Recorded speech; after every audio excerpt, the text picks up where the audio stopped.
I was there the night the crown was stolen. The night the prince fell in love with the wrong woman. The full moon hung in the sky like the eye of the gods, watching, waiting. The drums of the festival echoed through the village, and the air smelled of roasted plantains and fresh palm wine.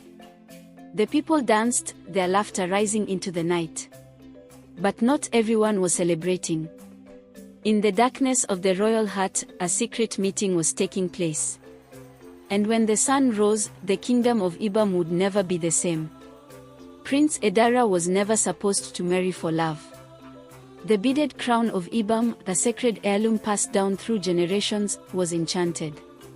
Only a woman of royal blood could wear it beside the future king.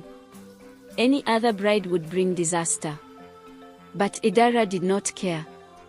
On the night of the festival, he laid eyes on Imidiang, a simple weaver's daughter, and his fate was sealed. By dawn, he had stolen the crown, and the gods awakened. The people of Ibam say that love is like fire, it warms, but it also burns. And Prince Edara did not fear the flames. Do like and subscribe for more stories. I remember how it all began.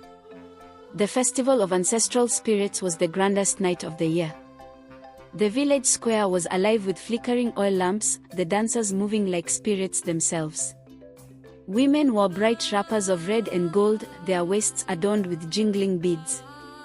The elders sat upon carved wooden stools, their eyes watchful beneath towering red chieftains' caps.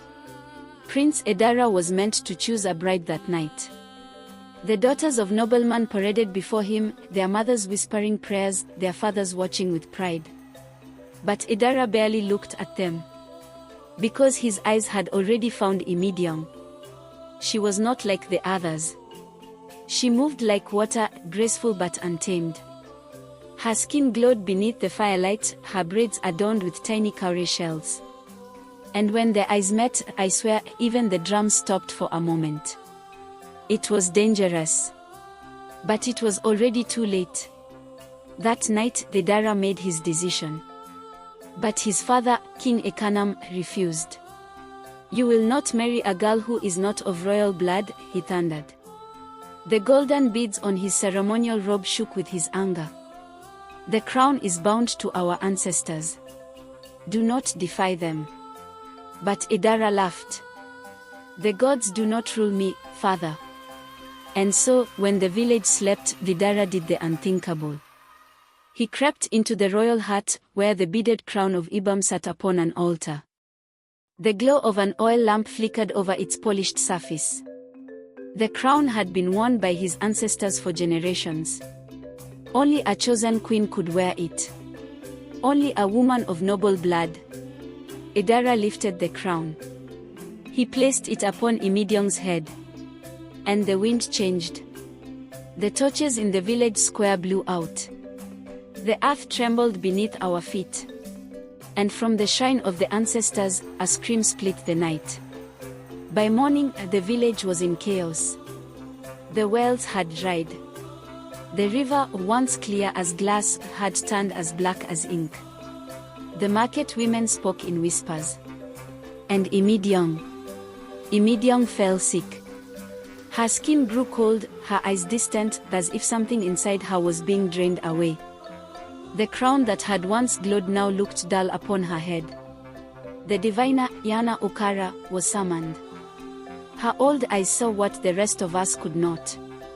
"She is dying," the diviner said, her voice like rustling leaves. "She is not meant to wear the crown. It is rejecting her." Prince Edara stood firm. "Then I will take it off her head." "No," the diviner turned to him. The moment she wore it, her spirit became bound to it. "If you remove it now, she will die before the sun sets." A heavy silence fell over the palace. For the first time, Edara looked afraid. Edara had laughed at the gods. But the gods do not forget.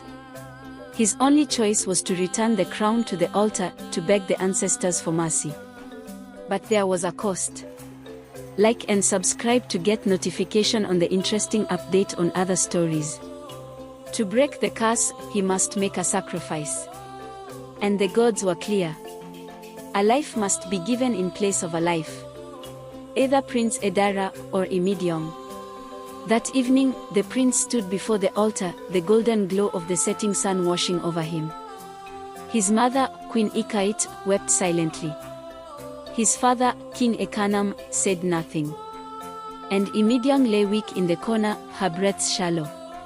Edara was there the night the crown was stolen. His life had no words. The night the prince fell in love with the wrong. And so, he made his choice. Like and subscribe to get notification on the part 2 of the story, The Beaded Crown.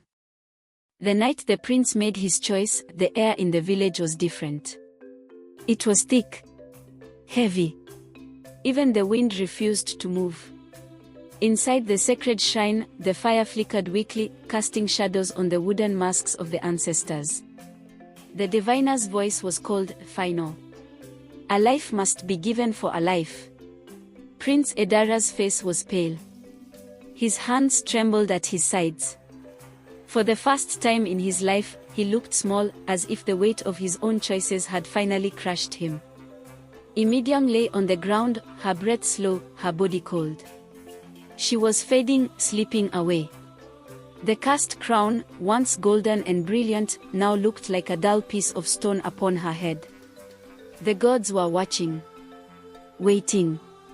Would he give his life for the woman he claimed to love? Edara turned to his father, King Ekanam, whose face was carved from stone. His mother, Queen Ikit, wept silently, her hands clasped over her mouth. But there were no words of comfort. There were no pleas for mercy. Because this was the price of his arrogance. His own voice shook as he spoke. What if there is another way? The diviner's gaze was sharp. There is none. A life for a life. Edara's fists clenched. He looked at Imidiong, his beautiful Imidiong, the woman he had defied the gods for. He had promised her forever. But in the face of death, forever was not enough. His lips parted, but the words that left his mouth were not the ones we expected. Take her. The shrine fell into silence. The queen gasped.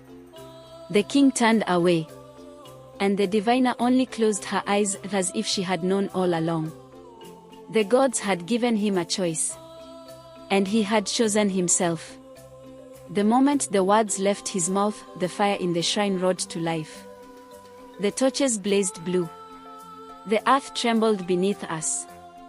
And Imidiong, sweet, beautiful Imidiong, opened her eyes one last time. Her gaze met Edara's. Hurt. Betrayed. She reached for him. Weak. Desperate. But he did not move. He did not take her hand. He only watched. The crown on her head cracked. Her breath caught in her throat.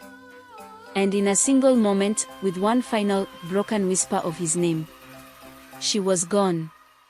Her body crumpled like dry leaves. The sacred beads that once held power turned to dust. And in that silence, the gods laughed. Because they knew what Edara did not. He had not saved himself. He had doomed himself. Or would he take the path of a coward? The moment the same. The day after Im's death, he awoke with a strange feeling in his chest. A heaviness. A hollowness. When he looked in the mirror, he gasped. His reflection had changed.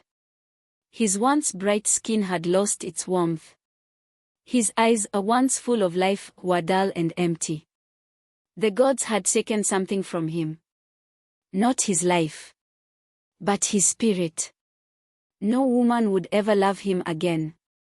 He would never feel warmth. Never feel joy. Never feel love. The gods had cursed him with a fate worse than death. A life without love. And so, Prince Edara lived, but he never truly lived again.